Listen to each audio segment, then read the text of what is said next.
হরে কৃষ্ণ বন্ধুরা, বলুন আপনারা কেমন আছেন। আশা করি প্রাণগোবিন্দ রাধারানীর কৃপায় সকলেই ভালো আছেন। আমিও আপনাদের অনেক অনেক আশীর্বাদ ভালোবাসায় খুব ভালো আছি। তো এক দাদা ভাই কমেন্ট করেছিল বাতের ব্যথা কি করে যাবে। তো হ্যাঁ, প্রত্যেকটা ঘরে ঘরেই কিন্তু ব্যথা, ছোট থেকে বড়, ওই পায়ের হাঁটুতে, তারপরে জয়েন্টে জয়েন্টে ব্যথা, ঘাড়ে ব্যথা, শিরদাঁড়িতে ব্যথা, বুকে ব্যথা, সবখানে ব্যথা, কখনো মাথা ব্যথাও হয়। কিন্তু হ্যাঁ, আজকে যে আমি কার্যকর টিপসটা দেব, এটা কিন্তু একদম বাতের ব্যথা বা যে কোনো পুরানো ব্যথার কিন্তু খুবই কার্যকারী ওষুধ তৈরি হয়ে যাবে। তো আপনারাই সেটা তৈরি করতে পারবেন। তো ভিডিওটা বেশি বাড়াবো না, কারণ ব্যথার সলিউশন অত বড় হাই পাওয়ার ভিডিও দিয়ে কোনো লাভ নাই। যেটা কার্যকারী, যে কথাগুলো বলবো সেগুলো একটু মন দিয়ে শুনে সেগুলো একটু সংগ্রহ করে নেবেন। তাই হ্যাঁ, আমার চ্যানেলে কিন্তু এরকম নানা রকমের ভিডিও পাবেন, তাই আপনাদের কাছে অনুরোধ করব ভিডিও একদম স্কিপ না করে পুরো ভিডিও দেখুন।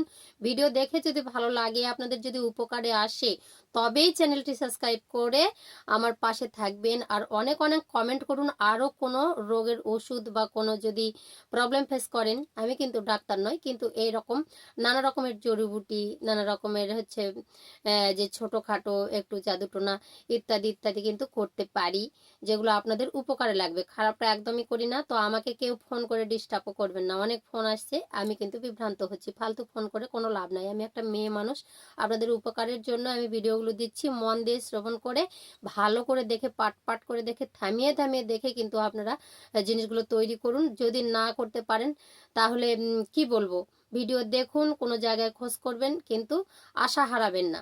আশেপাশে আছে, কারো কাছ থেকে জিজ্ঞেস করে কিন্তু করে নেবেন। তো আজকে যে আমি তেলটা আপনাদেরকে বানাতে বলবো, সেটি হচ্ছে বাতের ব্যথার তেল। তো বাতের ব্যথা, দীর্ঘদিন বাত ব্যথা, পা ফুলে যাচ্ছে, শীতের সময় আরো বেশি হয়, কারণ বৃদ্ধ লোকেরা যারা ব্যথাতে নামতে পারে না, হাঁটতে পারে না, চলতে পারে না, তাদের জন্য, প্যারালাইসিসের যারা পড়ে আছেন তাদেরও সেই তোমার অবশ্য অবশ জায়গাগুলোতে যদি মালিশ করা যায়, তারা কিন্তু একটু সেন্স পাবে। হাত পাগুলো প্রত্যেকদিন যদি মালিশ একটু ব্যায়ামের মধ্যে রাখা যায়, তাদের কিন্তু সেন্স আসে হাত পায়ে। তো হ্যাঁ, তো এগুলোতে ব্যথা, গিটেতে ব্যথা, এখানে ব্যথা, ওখানে ব্যথা, একটু হালকা করে মালিশ করতে হবে। যখন আপনাদের একটু সূর্য তাপটা উঠবে, রোদে রোদে বসে সেগুলো মালিশ করে দেবেন, বা স্নানের আগে মালিশ করে দেবেন। তো এরকম করলে কিন্তু আপনাদের অনেক দিনে খুব তাড়াতাড়ি পুরোনো ব্যথাগুলো কিন্তু সেরে যাবে। তো কি লাগবে? তো প্রথমে আমি বলবো কাঁচা হলুদ লাগবে। কাঁচা হলুদ কতখানি? ঠিক 250 গ্রাম, বা তার বেশি, যদি বেশি করে বানাতে চান তাহলে বেশি নেবেন। তো 250 গ্রাম হলেই হবে কাঁচা হলুদের। আপনারা যে তোমার দানাটা পাওয়া যায় সেটা কিনে নিয়ে আসবেন, ঠিক আছে? তো যাদের বাড়িতে পাওয়া যায় বা গ্রামগঞ্জে পাওয়া যায়, তাহলে কিন্তু আপনারা সংগ্রহ করে ফেলবেন কাঁচা হলুদ। আর কি? আর লাগবে হাড় জোড়া। হাড় জোড়া আপনার স্কিনে দেখতে পাচ্ছেন যে লম্বা লম্বা গাছগুলো, খণ্ড খণ্ড, সেটাই কিন্তু হচ্ছে হাড় জোড়ার গাছ। তো চারদিকে থাকে, এই বৃক্ষটা কিন্তু প্রচণ্ড ব্যথার কাজ করে। আর যদি গরু ছাগলের কারো যদি হাত পা ভেঙে যায়, তো হাড় জোড়ার এটা বেটে কিন্তু সেখানে লাগালে সঙ্গে সঙ্গে ব্যথা উপশম হয়। সেই জায়গাগুলো খুব তাড়াতাড়ি কিন্তু পরিপূর্ণ হয়ে যায় মাংসতে। তো হাড় জোড়া কিন্তু ব্যথার পক্ষে খুব ভালো। আর একটি কার্যকারী টিপস, সেটি হচ্ছে ধুতরা বৃক্ষ। তো সেখান থেকে ধুতরার ফলটা আমাদেরকে সংগ্রহ করতে হবে। তো পাকা ফলটা হলে খুবই ভালো, আর যদি কাঁচা পান তাহলে সেটাকে কেটে, বটি দিয়ে কেটে ওই ফলের বীজগুলো কিন্তু বের করে নিতে হবে, ঠিক আছে? আর নিতে হবে আপনাকে জাউন। তো কতখানি?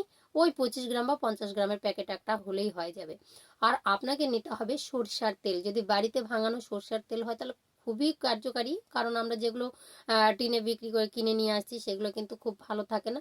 নানা রকম পেঁয়াজের রোস্ট ইত্যাদি ইত্যাদি দেয়, তো সেন্ট বাড়ানোর জন্য। সেই তেলটা বাদ দিয়ে যদি আপনারা ঘানি তেলটা পান, তো কাঁচি ঘানি সরষার তেল বা আপনার খুলুতে তেল যেটা পাওয়া যায়, যদি নিজের ঘরের তেল হয় তাহলে কিন্তু আপনার সন্দেহ থাকবে না।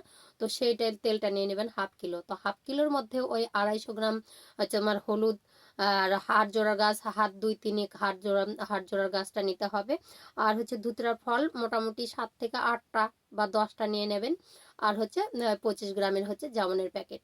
এবার নিয়ে কি করবেন, হলুদটা, কাঁচা হলুদটাকে ভালো করে জল দিয়ে ধুয়ে নেবেন। ধুয়ে নিয়ে পাটাতে, যেটাতে ওষুধ বাটবেন, যেটাতে মশলা করা হয় না, সেই সব পাটাতে, যদি মশলা করার পাটাই হয় তাহলে ভালো করে পরিষ্কার করে ধুয়ে, তো কাঁচা হলুদগুলো কিন্তু থেতিয়ে নেবেন। থেতিয়ে কিন্তু একটা থালার মধ্যে জড়ো করবেন। তারপরে আপনার ধুতরা বীজটা খুলে নিয়েছেন, খুলে নিয়ে যেন এতটা পরিমাণ হয় সেটাকে খুলে রেখেছেন। আর হাড় জোড়ার গাছটা কিন্তু কুচি কুচি করে আপনার শাকের মতন কিন্তু কেটে নিতে হবে। নিয়ে কি করবেন, এই যে 1/2 কিলো তেলটা ছিল, সরষার তেল, আপনার কাচ্চিঘানির তেলটা, সেটা কিন্তু উনুন জ্বালিয়ে পুরো দমসে কিন্তু ফুটিয়ে নেবেন তেলটা। যেন তেতে যায়, যেমন মাছ ভাজা ছাড়লে যেমন আর হচ্ছে আটকে না যায়, তদ্রূপ এরকম করে আপনাকে তাতিয়ে নিতে হবে কড়াইটা, অতগুলো তেলকে তাতিয়ে নিতে হবে। তারপরে আপনার যে যে কাঁচা হলুদটা থেতো করা ছিল, হাড়জোড়া গাছটা কুচি করা ছিল, আর হচ্ছে আপনার বীজটা ছিল, তো প্রথমে কাঁচা হলুদটা দেবেন, কিছুটা রস বেরোনোর পরে তারপরে হচ্ছে হাড়জোড়ার বৃক্ষটা দিয়ে দেবেন। তো সেগুলো আগে অবশ্যই জল থেকে তোলার পরে কিন্তু একটু মুছে নিতে হবে, যেন একটু জল না থাকে, রস না থাকে। সেগুলো যদি একটু শুকিয়ে নিতে পারেন তাহলে আরো ভালো হয়। তো সেগুলো নিয়ে একটু ভালো করে ভেজে নেবেন। তারপরে কিন্তু ধুতরার বীজটা দেবেন, ধুতরার বীজটা দেওয়ার পরে একটু নাড়াচাড়া করে তারপরে আপনারা দিয়ে দেবেন জামুনটা। এবার জামুনটা দিয়ে ভালো করে ছলতি দিয়ে নেড়ে ভালো করে একটু কি করবেন, ভাজবেন। ভেজে যখন যে তার ফেনাটা যখন একটু মরা মরা হয়ে গেল তখন কিন্তু নামাবেন। এবার নামিয়ে তেলটা যখন ঠান্ডা হবে তখন আপনারা ছাঁকনিতে ছেঁকে নেবেন। ছেঁকে নিয়ে সেই তেলটা কাঁচের বোতলে পুরবেন। কাঁচের বোতল, বড় বড় যে বোতলগুলো পাওয়া যায় সেগুলোর মধ্যে পুরে আপনারা কিন্তু সেটাকে ঠান্ডা করবেন। ঠান্ডা মানে একটু উষ্ণ উষ্ণ গরম হলেও ভালো হয়, একটু ঠান্ডা ঠান্ডা করে তখন কিন্তু সেটাকে সিপিটা লাগিয়ে রাখবেন, বহুদিন তেলটা চলে যাবে। তো মাঝে মধ্যে আপনারা একটু রোদ দিয়ে নেবেন, তাহলে তার গুণটা বাড়ে। তো তখন কি করবেন, প্রত্যেক দিন একটু সূর্য তাপের মধ্যে বসে, যাদের ব্যথা খুব, বৃদ্ধ মানুষ বা বয়স্ক মানুষ বা 40-এর পরে মেয়েদের বা পুরুষদের নানা রকম গাঁটে গোটে ব্যথা হয়, কোমরে ব্যথা হয়, সেগুলো তো মালিশ করবেন। এত আরাম তো আপনারা না করলে বুঝতে পারবেন না। তো আগে তেলটা তৈরি করুন, যদি উপকার পান তাহলে দিদিভাইকে একটা কমেন্ট করতে কিন্তু ভুলবেন না যে দিদিভাই এরকম টিপস চাই। তো আপনাদের এরকম কমেন্টের জন্য কিন্তু আমি এরকম সুন্দর সুন্দর ভিডিও আপনাদের কাছে উপস্থাপন করার চেষ্টা করব।